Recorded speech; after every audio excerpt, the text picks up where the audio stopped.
The Holocene has ended. What we do now and in the next few years will profoundly affect the next few thousand years.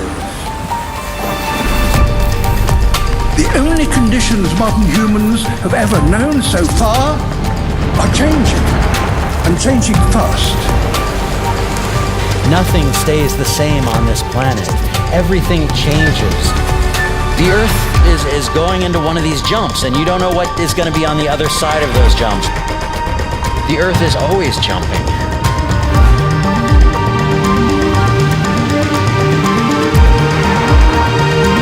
Things move on this planet. Things are not still. Everything is turning.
As it begins to run out of fuel, the sun won't simply fade away to nothing. Its core will collapse, and the extra heat this generates will cause its outer layers to expand.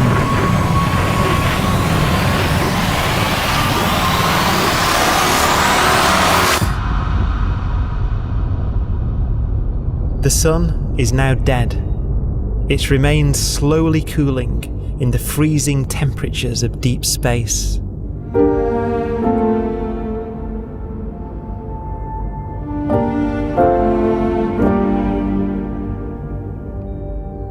The fate of the sun is the same as for all stars.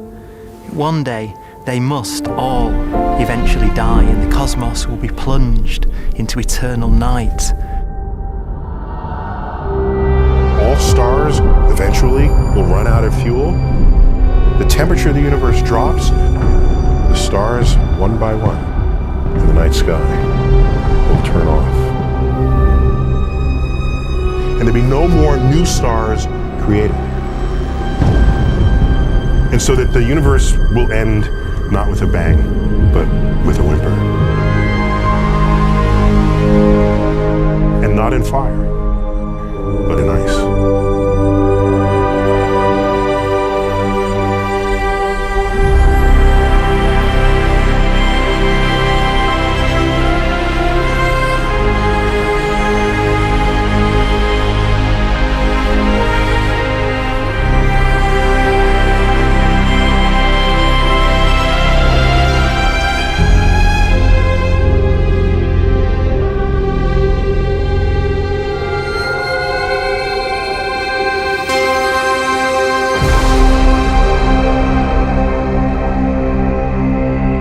With no fuel left to burn, a white dwarf's faint glow comes from the last residual heat from its extinguished furnace.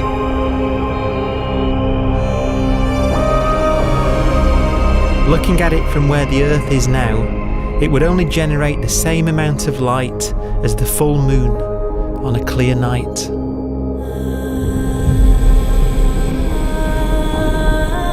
The faint glow of white dwarfs will provide the only illumination in a dark and empty void littered with dead stars and black holes.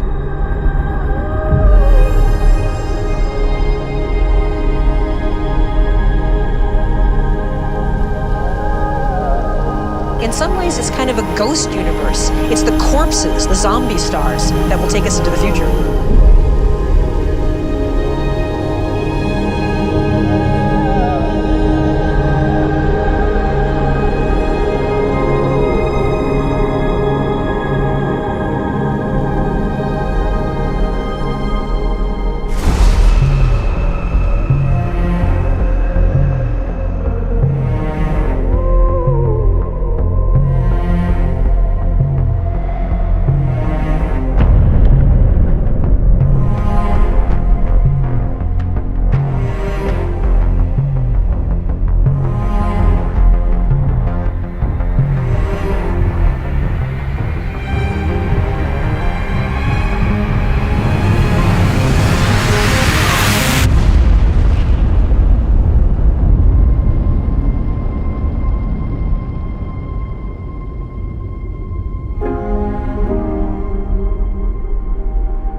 A black dwarf will be the final fate of those last stars. White dwarfs that have become so cold that they barely emit any more heat or light. Black dwarfs are dark, dense, decaying balls of degenerate matter. Little more than the ashes of stars. Their constituent atoms are so severely crushed that black dwarfs are 1,000,000 times denser than our sun.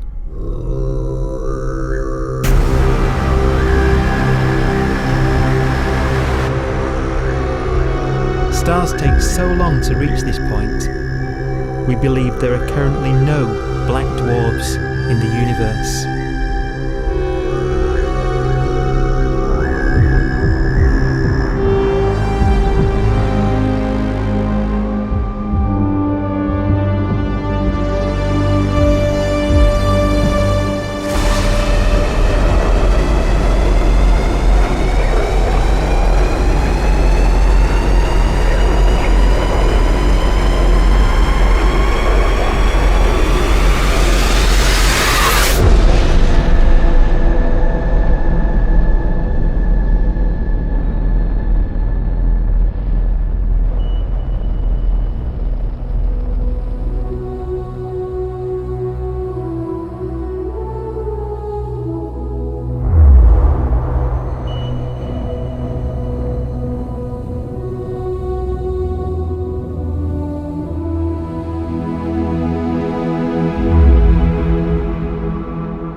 We have a pace of life that's based on really the energy available to us now. You could imagine living conscious systems which have a very different pace and therefore can extend out at least a lot farther than you'd imagine otherwise. You could have a living system where if it had a thought every 10 trillion years, that would seem normal. Even if our life dies out, one could imagine at some time arbitrarily far in the future, a fluctuation occurs which allows intelligent life to exist again for a little while. So you might have islands in time of intelligence.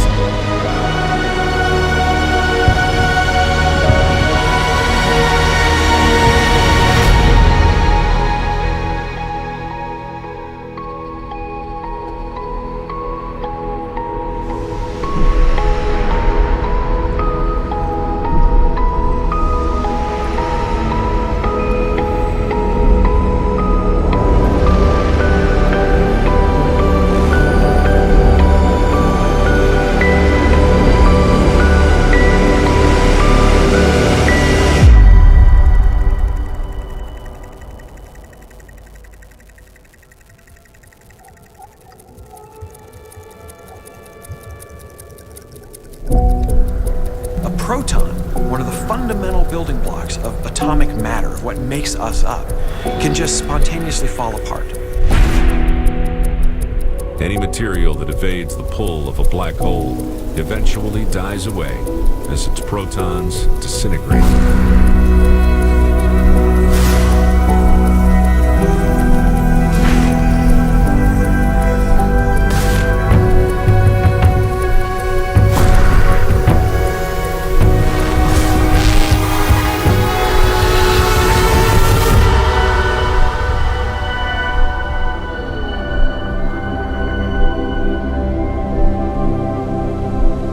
The matter inside black dwarfs, the last matter in the universe, will eventually evaporate away and be carried off into the void as radiation, leaving absolutely nothing behind.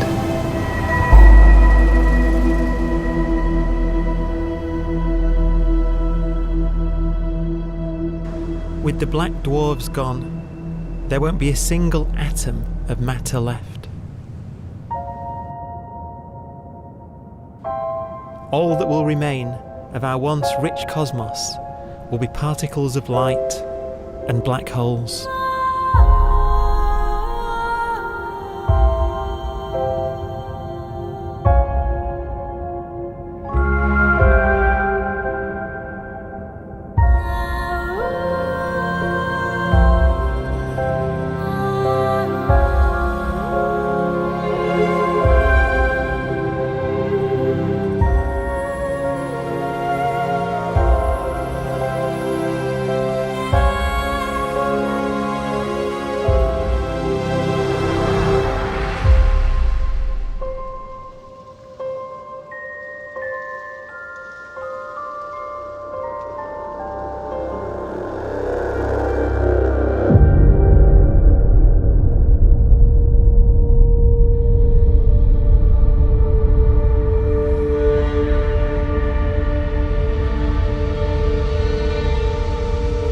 The arrow of time creates a bright window in the universe's adolescence, during which life is possible. But it's a window that doesn't stay open for long. As a fraction of the lifespan of the universe, as measured from its beginning to the evaporation of the last black hole, life, as we know it, is only possible for 1,000th of a billion billionth billion billion billionth billion billion billionth of a percent.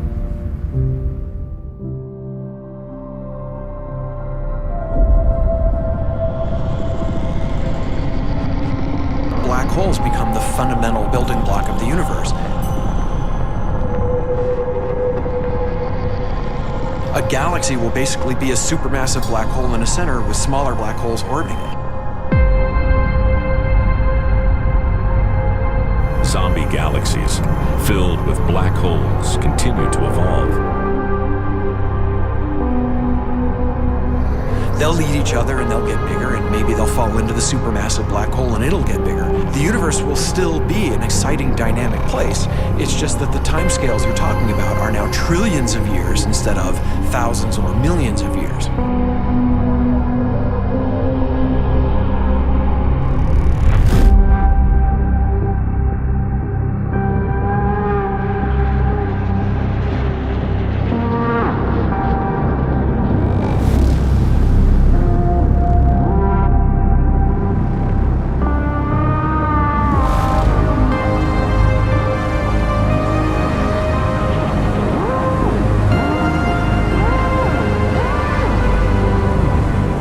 Black holes can bang on space-time like mallets on a drum.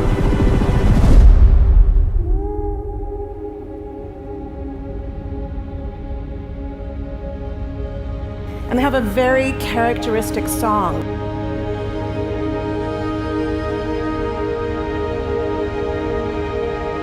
Imagine two black holes that have lived a long life together. At the end of their lives, they're going around each other, crossing thousands of kilometers in a fraction of a second. As they do so, they leave behind in their wake a ringing of space, an actual wave on space-time.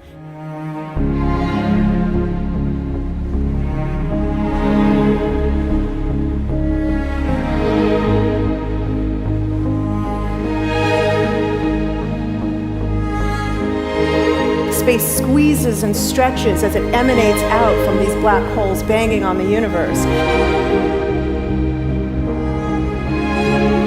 Those are the gravitational waves. They are literally the sounds of space ringing.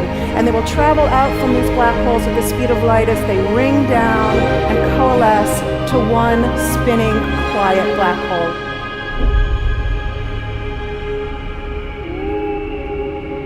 If you were standing near enough, your ear would resonate with the squeezing and stretching of space. You would literally hear the sound.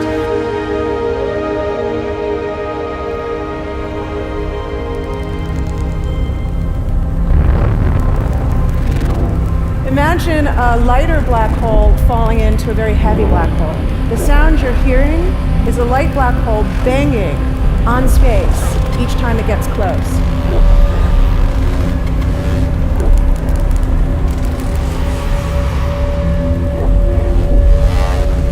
As it falls in, it gets faster and it gets louder.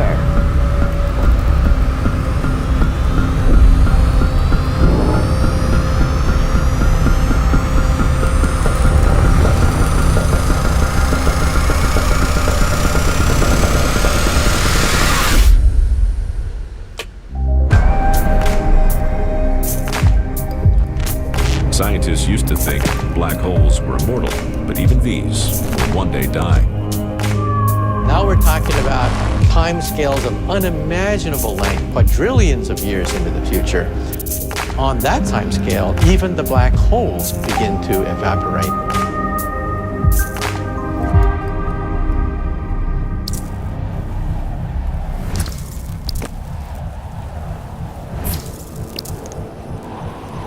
According to quantum mechanics, space is filled with virtual particles, antiparticles, that are constantly materializing in pairs, separating, coming together again, and annihilating each other.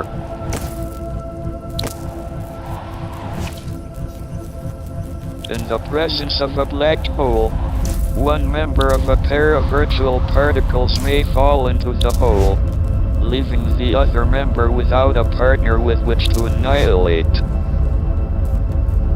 The forsaken particle appears to be radiation emitted by the black hole. And so, black holes are not eternal. They evaporate away at an increasing rate until they vanish in a gigantic explosion.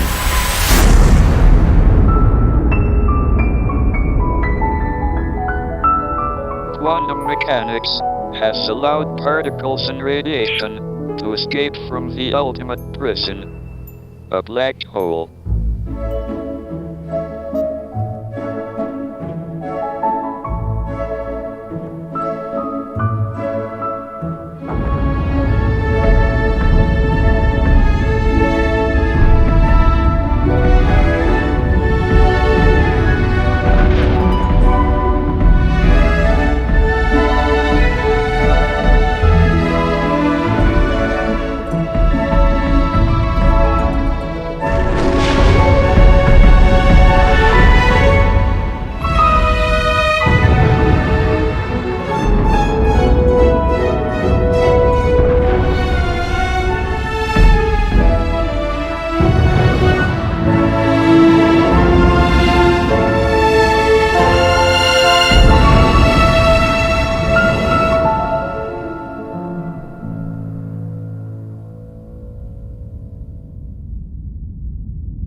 Philosophers and poets have asked the question, will the world end in fire or ice?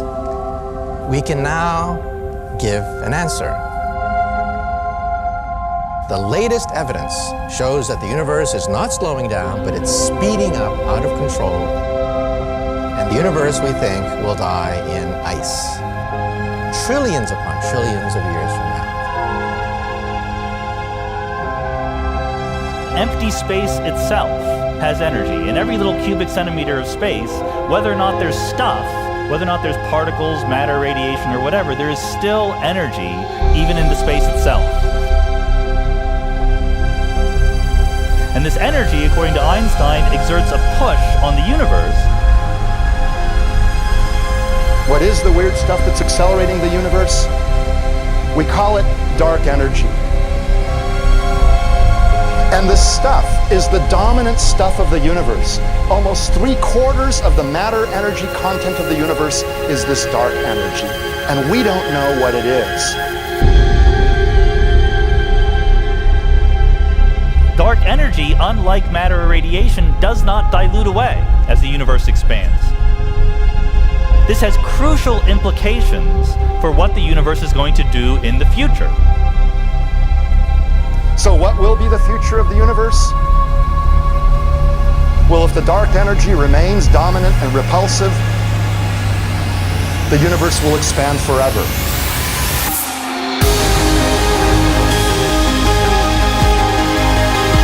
Faster and faster and faster with time. A runaway universe.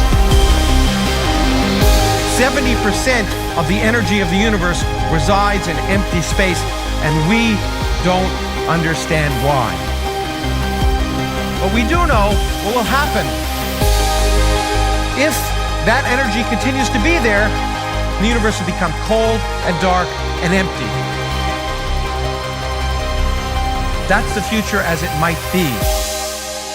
We don't know because we don't yet understand the nature of dark energy. Until we do, we won't know the future. We won't even understand our own origins, and that's why we want to know and study this subject.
Forecast does seem to be for an ever colder, ever emptier universe.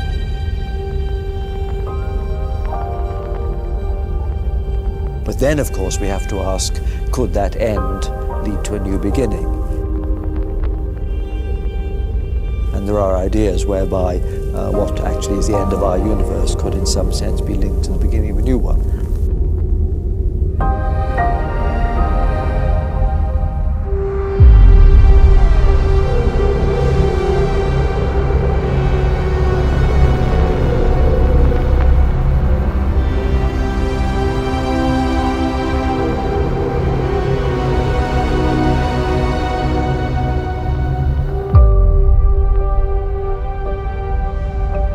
We've worked out the mathematics, the equations. They seem to say that if you have an atom smasher that can concentrate tremendous amounts of energy at a single point, you can perhaps open up a gateway, a baby universe.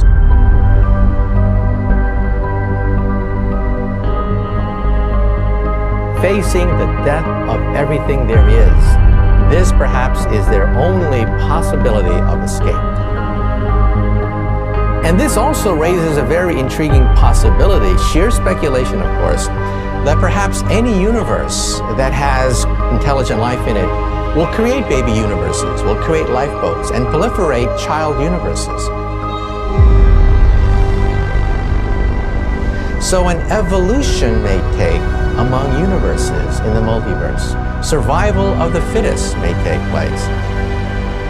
So those universes which do not have intelligent life are infertile. They have no children. But those universes that have mild temperatures, stars like us, would create civilizations that could open up child universes, and they would then proliferate.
After an unimaginable length of time, even the black holes will have evaporated, and the universe will be nothing but a sea of photons gradually tending towards the same temperature as the expansion of the universe cools them towards absolute zero.